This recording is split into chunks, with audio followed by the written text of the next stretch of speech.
গুলিবিদ্ধ ওসমান হাদি এভার কেয়ারে লাইফ সাপোর্টে শনাক্ত একজনের ছবি প্রকাশ ডিএমপির। জড়িতদের ধরতে ৫০ লাখ টাকা পুরস্কার ঘোষণা স্বরাষ্ট্র উপদেষ্টার। হাদির পরিবারের সঙ্গে প্রধান উপদেষ্টার সাক্ষাৎ। ফ্যাসিবাদ বিরোধী সব দলের সঙ্গে ডক্টর ইউনূসের বৈঠক। ভোট বানচালে ষড়যন্ত্রকারীদের রুখতে ঐক্যের ডাক। হাদির ওপর হামলার প্রতিবাদে বিএনপি ও ইনকিলাব মঞ্চের বিক্ষোভ।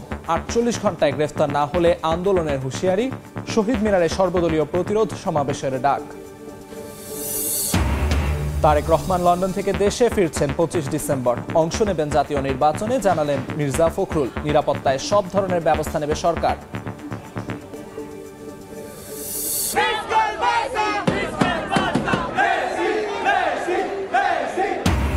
মেসি ঝড়ে কাঁপছে ভারত। কলকাতায় নজিরবিহীন অব্যবস্থাপনা। যুব ভারতী স্টেডিয়ামে সমর্থকদের বিক্ষোভ।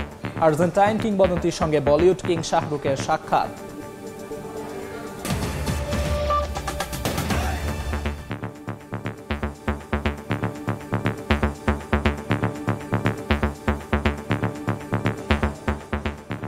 সময় সংবাদের সঙ্গে আছি আমি আমিরুল ইসলাম আলিফ।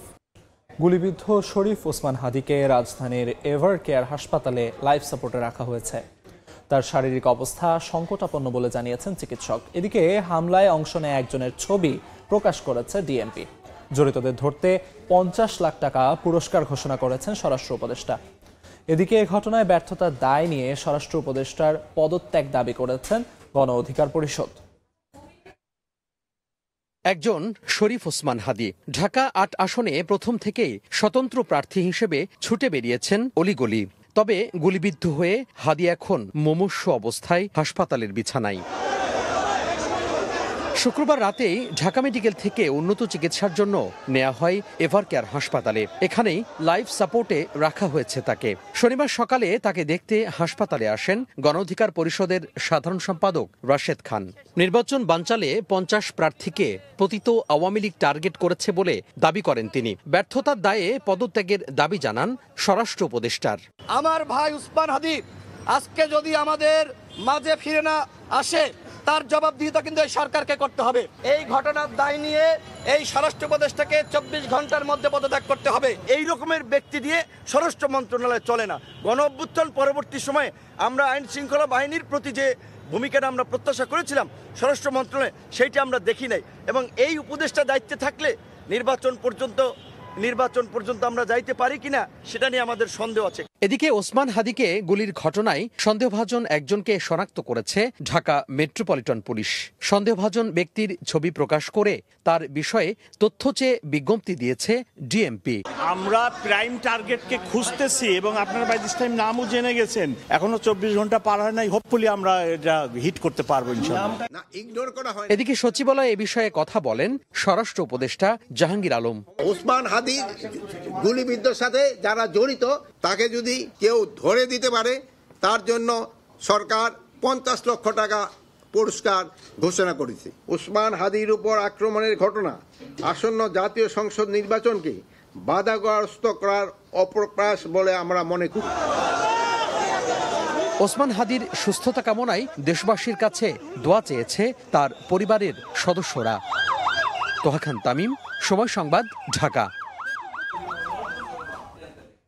ওসমান হাদির ওপর হামলার ঘটনায় রাজনৈতিক ঐক্য ধরে রাখতে প্রধান উপদেষ্টার সঙ্গে বৈঠক করে বিএনপি, জামায়াত এবং এনসিপি নেতারা। বিএনপি স্থায়ী কমিটির সদস্য সালাউদ্দিন আহমদ বলেন, এ ঘটনা প্রকৃতপক্ষে বাংলাদেশের ওপর হামলা। জানান, পতিত শক্তিকে রুখে দিতে ঐক্যবদ্ধ থাকার প্রতিশ্রুতি দিয়েছে রাজনৈতিক দলগুলো। এদিকে পতিত আওয়ামী লীগ হামলার পথ বেছে নিয়েছে বলে অভিযোগ করেন এনসিপির আহ্বায়ক নাহিদ ইসলাম। আজকের মধ্যে হামলাকারীকে গ্রেফতারের দাবি জানান তিনি। চলমান পরিস্থিতি ও রাজনৈতিক দিক নিয়ে আলোচনা করতে শনিবার বেলা ১১টার দিকে রাজনৈতিক দলগুলোর সঙ্গে আলোচনায় বসেন প্রধান উপদেষ্টা। রাষ্ট্রীয় অতিথি ভবন যমুনায় বিএনপির স্থায়ী কমিটির সদস্য সালাউদ্দিন আহমেদ, জামায়াতের সেক্রেটারি জেনারেল মিয়া গোলাম পরোয়ার ও এনসিপির আহ্বায়ক নাহিদ ইসলাম নিজ নিজ দলের নেতৃত্ব দেন। এ সময় জাতীয় নির্বাচন সফল ও নিরাপত্তা নিশ্চিতে দলগুলোর সহায়তা কামনা করেন ডক্টর মোহাম্মদ ইউনূস।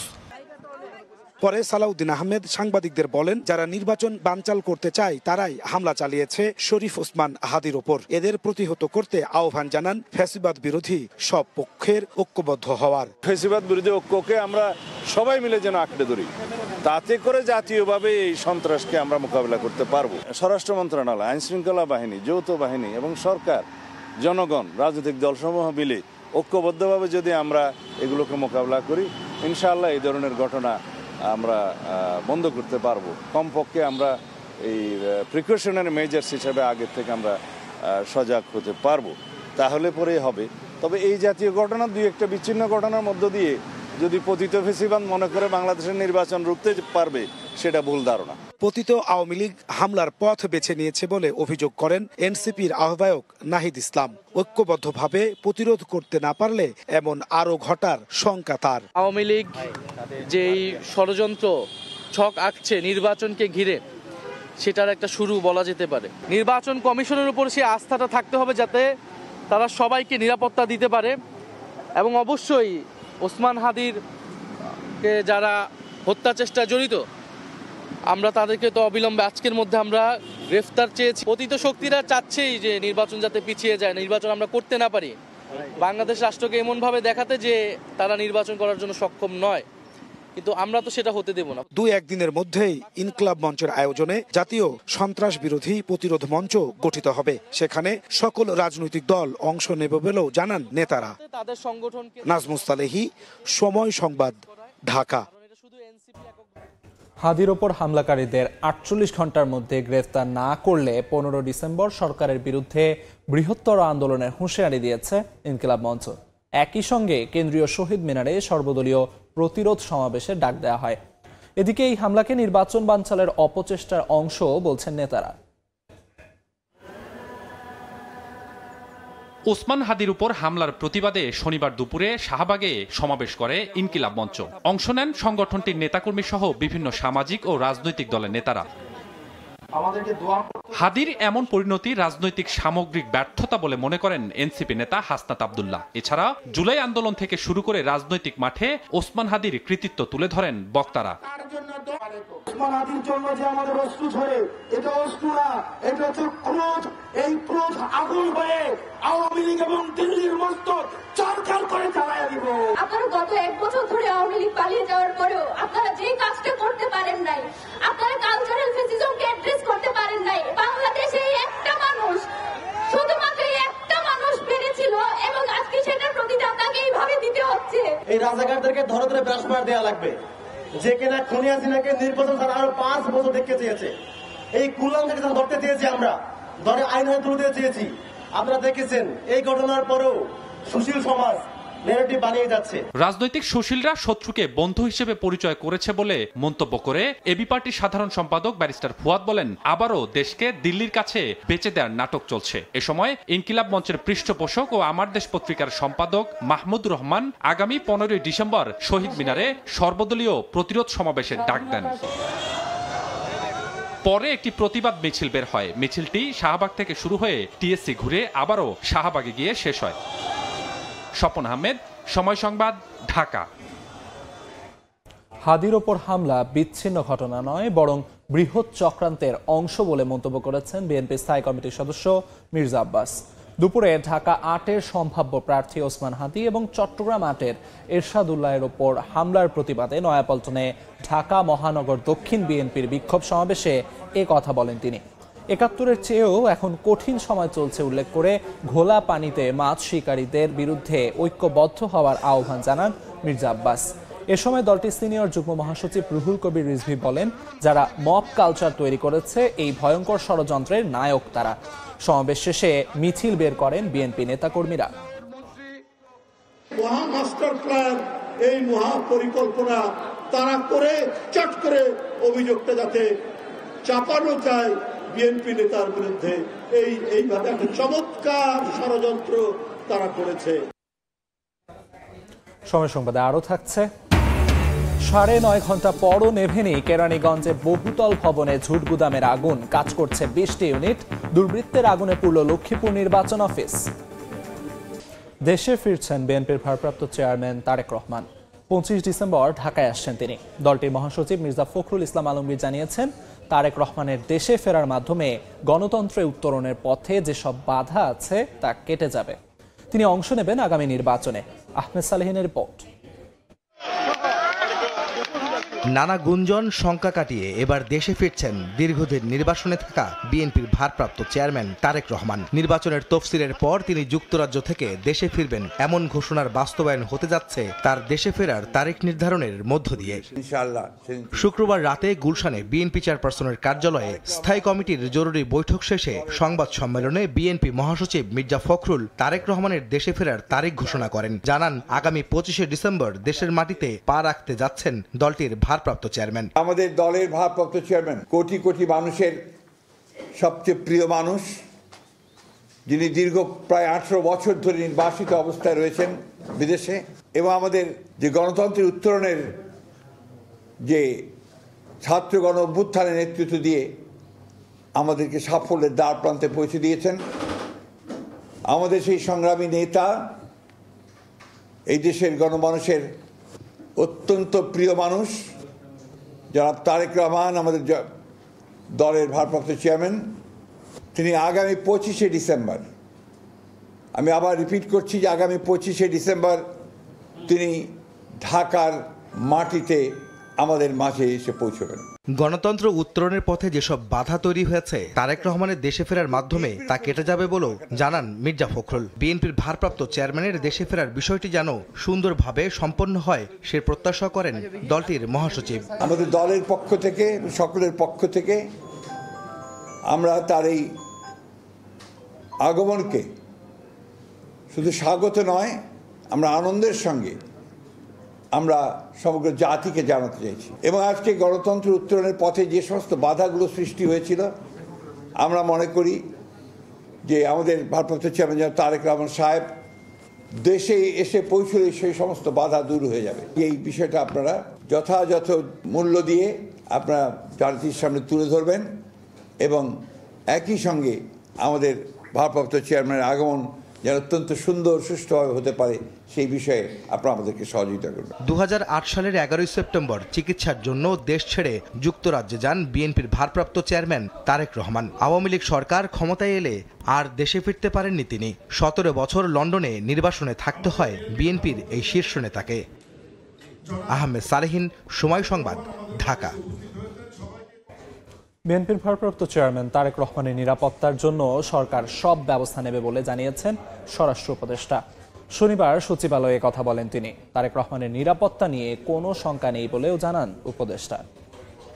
তার নিরাপত্তার ব্যাপারে কোনো শঙ্কা নাই। তার নিরাপত্তার ব্যাপারে যত ধরনের প্রস্তুতি আমরা নিব এবং তার নিরাপত্তা আমরা দিব।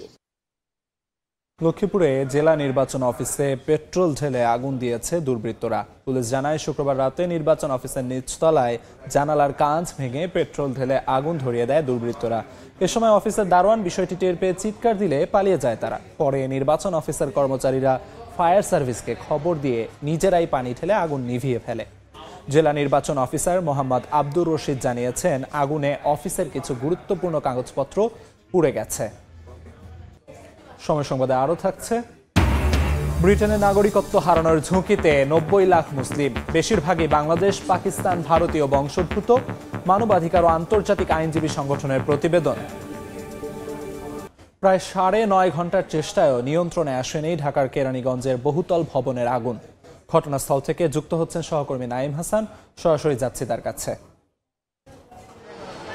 রাজধানীর কেরানীগঞ্জের বাবুবাজার ব্রিজ সংলগ্ন জাবালে নূর মার্কেটে যে ভয়াবহ অগ্নিকাণ্ড, এই অগ্নিকাণ্ডের এখনো পর্যন্ত প্রায় 9 ঘন্টা সময় পার হয়ে গেলেও কিন্তু আগুন নিয়ন্ত্রণে আনা সম্ভব হয়নি। বরং এই আগুনের পরিমাণ কিন্তু সময়ের সঙ্গে সঙ্গে তীব্র থেকে তীব্রতর হচ্ছে। আমরা দেখেছি যে আজ ভোর 5:30টায় এই জাবালে নূর মার্কেটের ভবনের বেসমেন্টে অগ্নিকাণ্ডের ঘটনা ঘটে। সেই আগুন কিন্তু এখন প্রায় 9.5 ঘন্টা সময় পার হয়ে গেল, আগুন কোনোভাবেই নিয়ন্ত্রণে আনা যায়নি। বরং বেসমেন্টের এই আগুন কিন্তু একটা সময় ছড়িয়ে ছড়িয়ে পড়েছে আশেপাশের ভবনের বেসমেন্ট থেকে শুরু করে প্রথম তলা এমনকি দ্বিতীয় তলাতেও।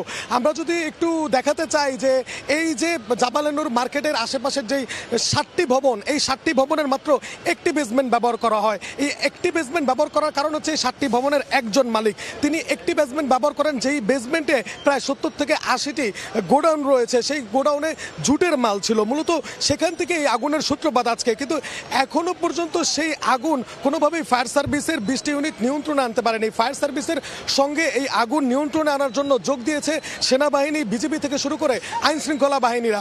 তবে ফায়ার সার্ভিস কর্মীরা চেষ্টা করেছেন যেন আগুন লাগার সঙ্গে সঙ্গে পাশের ভবনগুলো আছে এই ভবনের বাসিন্দাদেরকে বের করে নিয়ে যায়। তারা চেষ্টা করেছেন যেন যত দ্রুত সম্ভব এখান থেকে ভবনের বাসিন্দাদেরকে বের করে এনে ক্ষয়ক্ষতির পরিমাণ কিছুটা হলেও কমানো যায়। তবে আমরা দেখেছি যে এখানকার যারা বাসিন্দা ব্যবসায়ীরা রয়েছেন তারা জীবনের ঝুঁকি নিয়ে হলেও এই ভবনে প্রবেশ করার চেষ্টা করছেন যে নিজের শেষ সম্বলটিকেও যে কোনোভাবে উদ্ধার করে বাঁচিয়ে আনার জন্য। তো এই ছিল আমার কাছে কেরানীগঞ্জের বাবুনগর বাবু ব্রিজ জাবালেনুর মার্কেট থেকে সবশেষ পরিস্থিতি। সরাসরি যুক্ত ছিলাম ঢাকার কেরানীগঞ্জে। শহীদ বুদ্ধিজীবী দিবসের সব প্রস্তুতি শেষ পর্যায়ে বলে জানিয়েছেন মুক্তিযুদ্ধ বিষয়ক উপদেষ্টা। নির্বাচন সামনে রেখে জাতি যেন স্বস্তিতে দিবসটি পালন করতে পারে এজন্য সব ব্যবস্থা নেওয়া হয়েছে বলেও জানান তিনি। সকালে রাজধানীর রায়ের বাজার বধ্যভূমির প্রস্তুতি দেখতে যান মুক্তিযুদ্ধ বিষয়ক উপদেষ্টা। রাত 12টার পর থেকেই জাতি সশ্রদ্ধ চিত্তে স্মরণ করবে সূর্য সন্তান শহীদ বুদ্ধিজীবীদের। 1971 সালে পরাজয় নিশ্চিত জেনে রাষ্ট্রকে মেধাশূন্য করতে ডিসেম্বর মাস জুড়ে পরিকল্পিতভাবে রাজাকার আলবদরদের সহায়তায় নৃশংসভাবে হত্যা করা হয় তাদের। প্রতি বছরের মতো এবারও প্রস্তুত রাজধানীর রায়ের বাজার বধ্যভূমিতে শহীদ বুদ্ধিজীবী স্মৃতিসৌধ। কয়েক দফায় চলছে পুরো এলাকা ধোয়া মোছার কাজ। নিরাপত্তা নিশ্চিতে 50টির সঙ্গে বাড়তি 24টি সিসি ক্যামেরা স্থাপন করছে ঢাকা মেট্রোপলিটন পুলিশ। নিরাপত্তা রক্ষায় পুলিশের পাশাপাশি থাকছে র্যাবও। শনিবার সকালে প্রস্তুতি দেখতে আসেন মুক্তিযুদ্ধ বিষয়ক উপদেষ্টা। এ সময় মাঠ পর্যায়ের কর্মকর্তাদের বিভিন্ন নির্দেশনা দেন তিনি। দিবসটি মর্যাদার সাথে উদযাপিত হবে, অনেক বেশি আমরা চেষ্টা করছি জনগণ যেন তাদের শ্রদ্ধা নিবেদনের ক্ষেত্রটাতে এসে স্বস্তি পায়। তরুণ প্রজন্মের অনেকেই 14 ডিসেম্বরের নানা আয়োজনে শেষ মহড়া দেন এদিন। জানান শেকড়কে ভুলে গেলে এগোতে পারবে না জাতি। যে বুদ্ধিভিত্তিক মেরুদণ্ড সেটাকে যে ভেঙে দিতে চেয়েছিল, সেই কালো ইতিহাসকে আমরা স্মরণ করে আমাদের মাঝে ধারণ করার জন্য এসেছি। আমরা চাই যে তারা যে ক্ষতিটা আমাদের করতে চেয়েছিল সেইটার রিকভার যেন আমরা করতে পারি। 1971 বাঙালির ইতিহাসে, বাংলাদেশের ইতিহাসে একটা শেকড় বলতে পারেন। তো সেই শেকড়টাকে যখন ভুলে গিয়ে আমরা এগোবো তখন আসলে আমরা এগোতে পারবো না, আমরা আরও বেশি পিছিয়ে যাব। মুক্তিযুদ্ধ এবং শহীদ বুদ্ধিজীবীদের সম্পর্কে আরও গবেষণার প্রয়োজন বলে মনে করেন তারা। শাতিলা শারমিন, সময় সংবাদ, ঢাকা। আন্তর্জাতিক প্রসঙ্গ। যুক্তরাজ্য সরকারের কট্টর ও গোপনীয় ক্ষমতায় নাগরিকত্ব হারানোর ঝুঁকিতে বাংলাদেশ, পাকিস্তান ও ভারতীয় বংশোদ্ভূত 90 লাখ মুসলিম। যুক্তরাজ্যের মানবাধিকার সংস্থা ও আন্তর্জাতিক আইনজীবীদের সংগঠনের যৌথ প্রতিবেদন বলছে, স্বরাষ্ট্রমন্ত্রীর সিদ্ধান্তে আইনগতভাবে নাগরিকত্ব হারাতে পারেন তারা। এ নিয়ে নতুন করে উদ্বেগ তৈরি করেছে দেশটির মুসলিম সম্প্রদায়ের মধ্যে। এটি কার্যকর হলে দেশটির নাগরিকত্ব ব্যবস্থায় একটি বর্ণভিত্তিক দ্বিস্তরীয় কাঠামো তৈরি করতে পারে বলে আশঙ্কা করছেন বিশ্লেষকরা। খেলার খবর। লিওনেল মেসির ভারত সফরের প্রথম দিনে কলকাতায় দেখা গেল নজিরবিহীন অব্যবস্থাপনা। সমর্থকরা চড়া মূল্যের টিকিট কেটেও মেসিকে না দেখার আক্ষেপ নিয়ে ফিরেছেন। অব্যবস্থাপনা নিয়ে ক্ষোভ প্রকাশ করেছেন ভক্তরা। মেসিকে ভারতে নিয়ে আসার এজেন্ট শতদ্রু দত্তকে নিষিদ্ধের দাবিও তুলেছেন তারা। মাঠে মেসি ছাড়াও প্রায় 17 লোক তাকে ঘিরে রাখায় দেখার সুযোগ থেকে বঞ্চিত হয়েছেন বলে জানান তারা। মাঠে মেসির পাশে কেন অতিরিক্ত মানুষ ছিল তার তদন্ত দাবি করেছেন ভক্তরা। ক্ষুব্ধ হয়ে সমর্থকরা যুব ভারতীয় স্টেডিয়ামের ভেতরে ডাগ আউট থেকে শুরু করে টেন্ট ভাঙচুর করেন। সমর্থকরা গ্যালারি থেকে বোতল ছোড়েন। এ পর্যায়ে শীর্ষ সংবাদগুলো জানিয়ে দিচ্ছি আরেকবার। গুলিবিদ্ধ ওসমান হাদি এভার কেয়ারে লাইফ সাপোর্টে শনাক্ত একজনের ছবি প্রকাশ ডিএমপির। জড়িতদের ধরতে 50 লাখ টাকা পুরস্কার ঘোষণা স্বরাষ্ট্র উপদেষ্টার। হাদির পরিবারের সঙ্গে প্রধান উপদেষ্টার সাক্ষাৎ, ফ্যাসিবাদ বিরোধী সব দলের সঙ্গে ডক্টর ইউনূসের বৈঠক, ভোট বানচালে ষড়যন্ত্রকারীদের রুখতে ঐক্যের ডাক। এবং হাদির ওপর হামলার প্রতিবাদে বিএনপি ও ইনকিলাব মঞ্চের বিক্ষোভ, 48 ঘন্টায় গ্রেফতার না হলে আন্দোলনের হুঁশিয়ারি, শহীদ মিনারে সর্বদলীয় প্রতিরোধ সমাবেশের ডাক।